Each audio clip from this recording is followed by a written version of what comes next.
শিবুদের বিরুদ্ধে অভিযোগের পাহাড়, জোর করে জমিতে নোনা জল ঢোকানোর অভিযোগ, প্রতিবাদ করলে পার্টি অফিসে নিয়ে গিয়ে মারধরের অভিযোগ। এই এত কিছুর 1 বছর কেটে গেছে, কিন্তু এখনো কোনো পরিবর্তন হয়নি। অভিযোগ সন্দেশখালীর বাসিন্দা স্বপন সর্দারের, কেউ পাশে এসে দাঁড়ায়নি। মুখ্যমন্ত্রী এলেও কোনো লাভ নেই বলছেন সন্দেশখালীর মানুষের।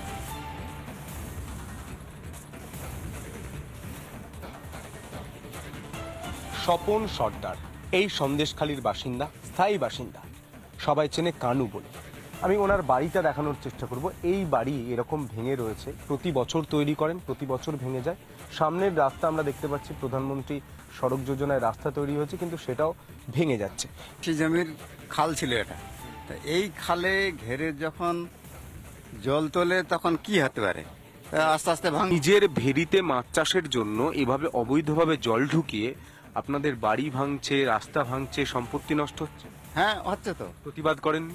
প্রতিবাদ কাকে করবো? কেন প্রতিবাদ করবো? প্রতিবাদ করতে গেলে তো তার অ্যাকশন আছে। অ্যাকশন আছে বলতে? অ্যাকশন আছে বলতে তোমাকে তো পার্টি অফিসে ডাকবে, পার্টি অফিসে ডেকে নিয়ে শাসাবে।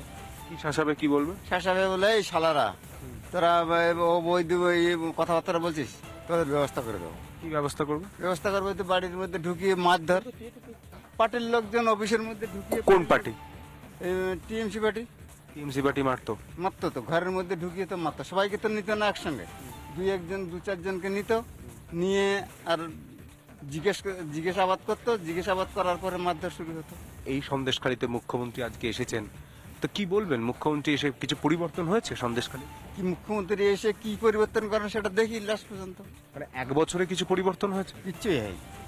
মানে শিবু হাজরার নিজের রাজত্ব তৈরি করছে একদম পুরো, এটা পুরো টোটালটা। মানে শিবু হাজারার উপরে কেউ কথা বলতে পারতো না, এটা বাস্তব। কেন পুলিশ কিছু করতো না? এই সন্দেশখালী থানা, সন্দেশখালী থানার পুলিশ হচ্ছে শিবু হাজারার আন্ডার। পুলিশ হচ্ছে শিবু হাজারার আন্ডারে থাকার একটা কারণ আছে, শিবু হাজারা যাওয়া হলে পুলিশ তাই শুনবে।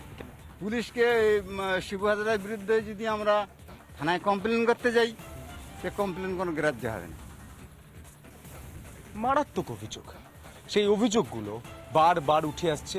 প্রথম দিন থেকে রিপাবলিক বাংলা দেখাচ্ছে 1 বছর পর মুখ্যমন্ত্রী মমতা বন্দ্যোপাধ্যায় যখন সন্দেশখালীর মাটিতে পা দিচ্ছেন, ঠিক সেই দিনেও একই অভিযোগ।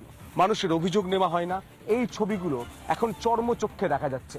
এই ছবি কি মুখ্যমন্ত্রী মমতা বন্দ্যোপাধ্যায় দেখতে পাবেন? সেই প্রশ্নটাই উঠছে সন্দেশখালী থেকে। ভিডিও জার্নালিস্ট বিশ্বরূপের সঙ্গে সন্তু, রিপাবলিক বাংলা। নানা ধরনের কন্টেন্ট দেখার জন্য লাইক করুন, শেয়ার করুন আমাদের ফেসবুক পেজ, সাবস্ক্রাইব করুন আমাদের ইউটিউব চ্যানেল। পাশাপাশি অন্যান্য ব্রেকিং নিউজের জন্য অবশ্যই চোখ রাখুন রিপাবলিক বাংলায়।